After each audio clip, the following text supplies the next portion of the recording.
જય જગન્નાથ. ગુજરાતના તમામ ગુજરાતીઓને અષાઢી બીજે પવિત્ર જગન્નાથજીની રથયાત્રા નિમિત્તે ખૂબ ખૂબ શુભેચ્છાઓ અને શુભકામનાઓ.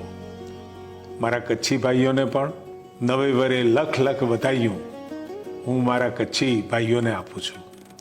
આજની ભવ્ય અને દિવ્ય રથયાત્રા એ કેવળ ભગવાન જગન્નાથજી, બેન સુભદ્રાજી અને ભાઈ બલરામજીની કેવળ રથયાત્રા નથી, પરંતુ એકતા, સંસ્કૃતિ, ભક્તિ અને સદભાવનાનું આગવું પ્રતીક છે. જ્યારે ભગવાન જગન્નાથજી નગરચર્યાએ નીકળે છે ત્યારે સમગ્ર વાતાવરણ ભક્તિમય બની જાય છે. એકતાની સંદેશાની સાથે આ નીકળેલી આ ભવ્ય રથયાત્રા, પુરીમાં જગન્નાથજીની યાત્રા હોય કે અમદાવાદની આપણી રથયાત્રા, આ બંને રથયાત્રાઓ ઐતિહાસિક ભક્તિભાવની સાથે એકતાનું પ્રતીક છે.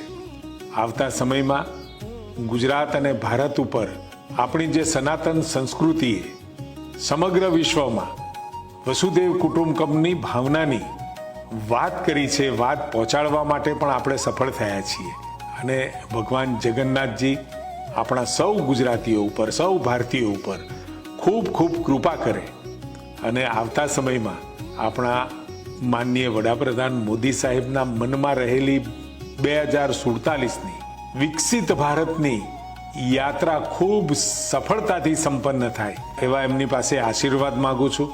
અને તમામ ભારતીયો ઉપર અને ગુજરાતીઓ ઉપર ભગવાન જગન્નાથજીની કૃપા અસીમ વરસી રહે એવી મારી એમને વિનંતી પણ છે, એવી મારી પ્રાર્થના પણ છે.